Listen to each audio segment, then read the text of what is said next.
When sent this email, he informed me he had so much rage that he almost went to jail when he found out about his wife and her best friend's husband. But something made him stop. He said to this day he doesn't know what stopped him. Let's go. I had been struggling ever since the company downsized and my job was lost. My wife Rebecca and I had been married for 7 years and I had always been able to provide for her. But now things were different. Our marriage was still good, but the financial strain was taking its toll. Rebecca wasn't willing to get a full-time job to help out. And it was clear that we needed to cut back on our lifestyle. I couldn't help but feel a sense of guilt even though the loss of my job was beyond my control. In the early years of our marriage, I was able to take Rebecca on lavish vacations and surprise her with expensive gifts. We lived in a beautiful home and our social calendar was always filled with events and gatherings. But now our life was a shadow of what it once was. Our home felt emptier, the vacations fewer and far between, and the gifts more modest. I knew that Rebecca was unhappy with the change. I could see it in the way she avoided making eye contact and the way she sighed when she looked at our shrinking bank account. The woman I married, the one who had always been so full of life, seemed to be fading away before my eyes. I tried to maintain a sense of normalcy, filling our days with small moments of happiness, like cooking our favorite meals or planning inexpensive date nights at home. But it was apparent that the spark that we once had was slowly flickering out. My efforts, though heartfelt, seemed to be doing little to rekindle the passion and love that we had once shared so effortlessly. As the weeks went by, I tried to make the best of our situation.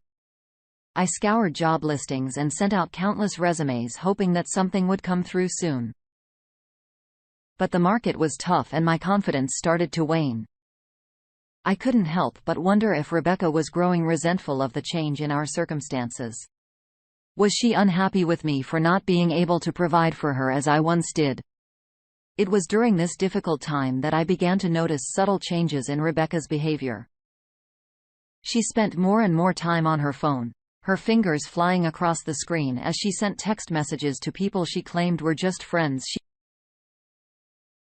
She began going out more often, claiming that she needed time to herself or time with her friends. And when she was home, she was distant, lost in her thoughts or absorbed in her phone. I tried to talk to her about my concerns, but she dismissed him, telling me that I was being overly sensitive or paranoid. She assured me that everything was fine, that she was just adjusting to our new circumstances like I was. But deep down, I couldn't shake the feeling that something was wrong. I decided to dip into my savings and hire a private investigator to look into her activities. Cost me just over $5,000.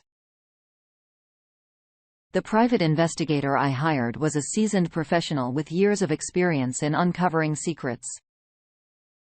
His name was Frank, and his calm demeanor and reassuring words gave me a sense of comfort, even as I felt uneasy about the task I was asking him to do. I explained my situation and he assured me that he would do everything in his power to help me find the truth with a heavy heart. I handed over a photo of my wife and her best friend's husband, Mark, whom I had grown suspicious of. Frank wasted no time in getting to work. He began by conducting a thorough background check on Mark, digging into his past and uncovering any information that might be relevant to my concerns.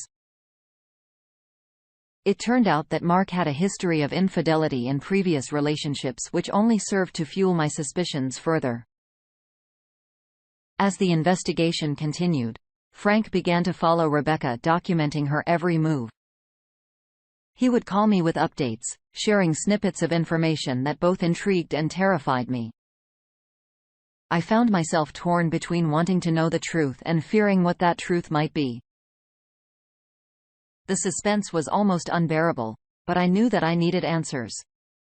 Over the next couple of weeks, the investigator continued to tell Rebecca, gathering evidence and piecing together a timeline of her activities. He discovered that she was spending an unusual amount of time with Mark. After meeting up with him when she claimed to be with friends or running errands, they were frequently seen together at various locations around town, their interactions appearing increasingly intimate. The mounting evidence was hard to ignore, but I still held out hope that there was a reasonable explanation for Rebecca's behavior. I clung to the belief that she would never betray me despite the nagging feeling in the pit of my stomach that told me otherwise. Then one fateful day, the investigator called me with the news that would shatter my world. He had gathered footage of my wife cheating on me with her best friend's husband. The sting of betrayal was like a knife to my heart. I couldn't believe that she would do this to me. To us. Our marriage was supposed to be a partnership, but she had betrayed that trust with the incriminating footage in hand. I found myself at a crossroads. I could confront Rebecca and demand an explanation, or I could take the evidence and walk away from the life we had built together. The weight of the decision was crushing. But I knew that I couldn't live with the lie any longer. I decided to confront Rebecca to give her a chance to explain herself before I made any decisions about our future. I sat her down and told her everything I knew, watching as her face turned pale and her eyes filled with tears. She didn't deny the affair, but she begged for my forgiveness, telling me that it was a mistake and that she still loved me. But the damage had been done and I couldn't bring myself to forgive her.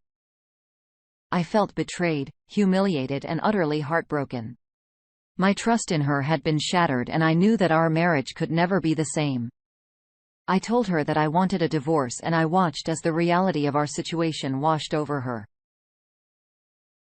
The pain and anger I felt upon discovering Rebecca's betrayal was indescribable. I couldn't let her get away with it. I decided to take revenge by making copies of the incriminating footage and sending them to the other betrayed spouse, Lisa. But my plan had to be executed perfectly. I wanted the process server to serve Rebecca with divorce papers. At the same time, the envelope containing the footage was delivered to their doorstep. As the day approached, I felt a mixture of dread and anticipation. I knew that once the truth was revealed, there would be no going back, but I also knew that I deserved better than a cheating wife. My thoughts raced as I prepared for the moment of reckoning, my heart pounding with the mix of fear and determination. The day finally arrived and I watched from a distance as a process server approached our home. He rang the doorbell and handed Rebecca the envelope containing the divorce papers. Her eyes widened in shock as she read the documents, realizing that her secret was out. At the same time, the process service helper called me and told me he placed a large envelope containing the incriminating footage on their doorstep, ensuring that both Rebecca and Mark would be exposed for their deceit. As I watched the scene unfold, I felt a mixture of sadness and vindication. It was the end of our marriage, but also the beginning of a new chapter in my life. One where I could finally put the pain and betrayal behind me. The fallout from the revelation of Rebecca's infidelity was swift and brutal. Our once peaceful neighborhood was abuzz with gossiping whispers, making it nearly impossible to escape the judgmental stares of our neighbors. Rebecca tried to paint me as the villain, claiming that I had been abusive throughout our marriage, but there was no evidence to support her accusations, and the judge saw through her lies due to her marital misconduct. The judge ruled that she wasn't entitled to alimony. It was a small victory in a sea of pain in the aftermath of the divorce. I was left to pick up the pieces of my shattered life. I wanted nothing to do with my ex-wife and I focused on rebuilding myself. I moved out of our shared home and found a small apartment, a fresh start in a new environment. As I moved forward, I learned that Rebecca's best friend Lisa had also divorced Mark and moved away. It seemed that our once happy lives had been destroyed by deceit and betrayal. Slowly, I began to rebuild my life. One step at a time, I focused on my career, eventually finding a new job that reignited my passion for my work.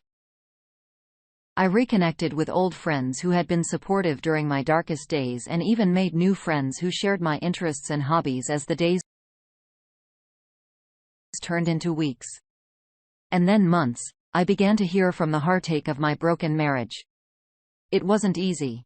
But with each passing day, I grew stronger and more resilient. I started focusing on my own well-being, engaging in activities that brought me joy and peace. I enrolled in a cooking class, discovering the satisfaction of creating delicious meals from scratch. One evening, I attended a local support group for people who had gone through divorce. I found solace in the shared experiences of others. And I realized that I wasn't alone in my journey. As I listened to their stories and shared my own, I began to feel a sense of camaraderie and understanding.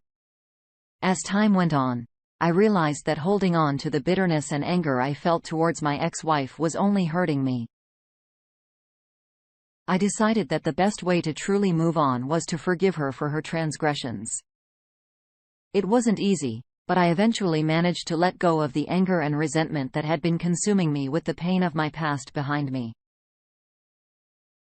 I looked forward to the future with a newfound sense of hope and optimism. I knew that I had the strength to face whatever challenges life threw at me, and I was excited about the possibilities that lay ahead as I continued to heal and grow. I met new people and formed new connections. Eventually, I found love again, a love built on trust, respect, and a deep understanding of the lessons I had learned from my past. My journey had been fraught with pain and heartache, but I have found a way to overcome it all and build a new life for myself. I have focused on cultivating gratitude for the lessons I had learned and the growth I had experienced as a result of my trials. My journey wasn't an easy one, but it taught me valuable lessons about love, trust, and forgiveness.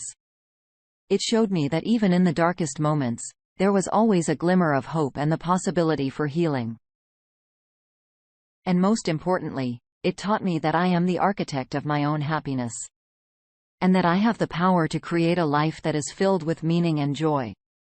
In the end, the pain and betrayal of my past became the catalyst for my personal growth and transformation. As I moved forward into the future, I did so with an open heart and a renewed sense of purpose, ready to embrace all of the adventures that life had in store for me. And so I stepped into the next chapter of my life with courage and determination, knowing that no matter what challenges I might face, I would be able to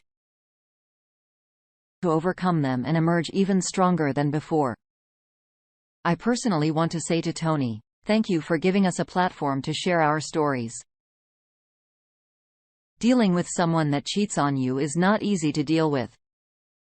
And in some cases, it's almost impossible to control your emotions. I was lucky. I really wanted to do something to her physically. In my opinion, he did the right thing. He didn't resort to violence to solve a problem. He walked away with his freedom and eventually found love again. Hopefully, this time, he won't be back until next time.